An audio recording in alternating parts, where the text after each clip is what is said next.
पटना महावीर मंदिर न्याय समिति के प्रमुख आचार्य किशोर कुणाल भी चुनाव प्रचार में उतर गए हैं। अपनी बहू शांभवी चौधरी के लिए उन्होंने समस्तीपुर में लोगों को वोट करने की अपील की। आचार्य किशोर कुणाल की बहू शांभवी चौधरी समस्तीपुर सुरक्षित सीट से लोकसभा का चुनाव लड़ रही हैं। शनिवार को श्री कुणाल ने विभिन्न सामाजिक संगठनों एवं आध्यात्मिक संगठनों से इसको लेकर संवाद किया। इस क्रम में उन्होंने जननायक कर्पूरी ठाकुर की धरती, उनके सुपुत्र और राज्यसभा सांसद रामनाथ ठाकुर सहित समस्तीपुर और रोसड़ा के कई मठ मंदिरों के पुजारियों से भी मिलकर अपनी बहू शांभवी चौधरी को समस्तीपुर सीट जिताने की अपील की है। बताते चले कि किशोर कुणाल धार्मिक शिक्षा, आध्यात्मिकता एवं सामाजिक गतिविधियों को संचालित करने के लिए जाने जाते हैं।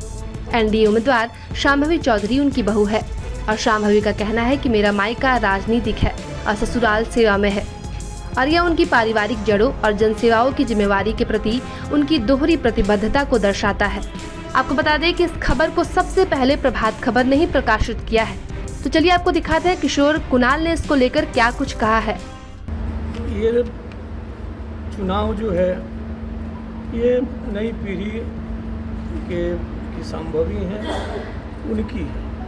मैं इतिहास का विद्यार्थी रहा हूँ, नंदन जी भी इतिहास के विद्यार्थी थे, हम लोग साथ थे। मुझे लगा कि समस्तीपुर संसदीय क्षेत्र एक नया इतिहास रचने जा रहा है। जब अखबारों में पढ़ा कि 25 साल की उम्र इनकी है और देश की ये सबसे कम उम्र की सांसद है, तो मुझे लगा कि मैं जा कर के इसमें सहयोग करूं।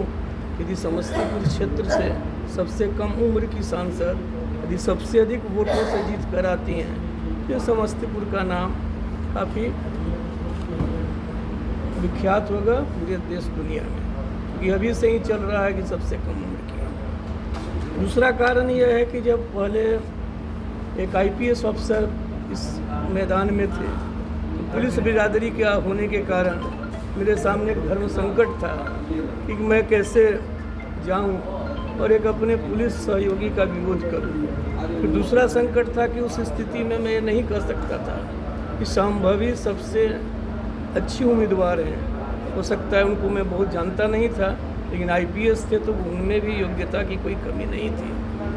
अब जो मैंने देखा उसके बाद मुझे लगा कि लेडी श्री राम कॉलेज से इन्होंने स्नातक की डिग्री प्राप्त की है। देश का जो सबसे दशकों से सर्वश्रेष्ठ संस्थान रहा है दिल्ली स्कूल ऑफ इकोनॉमिक्स, वहाँ से इन्होंने एमए की डिग्री प्राप्त की है। और मुझे लगा कि ये काबिलियत में, और एक बात और मैंने देखी, डिग्री तो मुझे मालूम थी, ड्राफ्ट अच्छा हिंदी अंग्रेजी में लिखती थी ये भी मालूम था, लेकिन मेरे सामने बच्चे लोग इतनी बात करते नहीं, तो मुझे ये नहीं मालूम था कि इतनी अच्छी वक्ता भी हैं। जो इधर देखा यूट्यूब वगैरह पर कि नहीं बहुत अच्छा बोलती हैं। और रात देखा कि वो 11:30 बजे आई तो हमारे पास एक बैठे हुए थे, तो उन्होंने कहा कि बहुत उम्मीदवारों को देखा है, सब आते हैं तो थक गए, गर्म पानी लाओ। ये हंसती हुई आई और दिन भर किया गया। तो योग्यता में कोई कमी नहीं है, इसलिए मैं आया हूँ। इतना कह सकता हूँ, सुशिक्षित हैं, संस्कारी हैं और कोई लोगों को इसमें जो विश्वास होगा, आशा होगी, उसमें कोई कमी नहीं होगी, यही आश्वासन देने में। मैं तो जॉर्ज फर्नांडिस साहब के समय से लेकर के 2009 में मुझे टिकट भी मिला था, लेकिन मैंने इनकार किया। माननीय सुशील मोदी जी हैं, उनसे उन्होंने हाल में उद्घाटन भी किया था, उनको अधिकृत किया गया था। 15 दिन तक वो मनाते रहे। मैंने कहा कि मुझे राजनीति में नहीं आना है।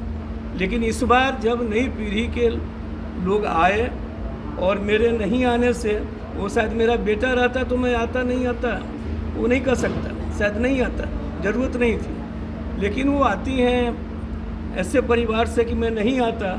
यही लोग भ्रांति, चूँकि युद्ध में और चुनाव में सब कुछ कहने का अधिकार लोगों को रहता है, तो लोग बोलते कि मैं शादी के खिलाफ था, मैं चुनाव के उम्मीदवारी के खिलाफ था, इसलिए किशोर कुणाल नहीं आए, नहीं तो नॉमिनेशन में क्यों नहीं आए, प्रचार में क्यों नहीं आए। तो जब मैंने देख लिया कि स्क्रूटनी के बाद कौन लोग हैं, तो मैं आया हूँ।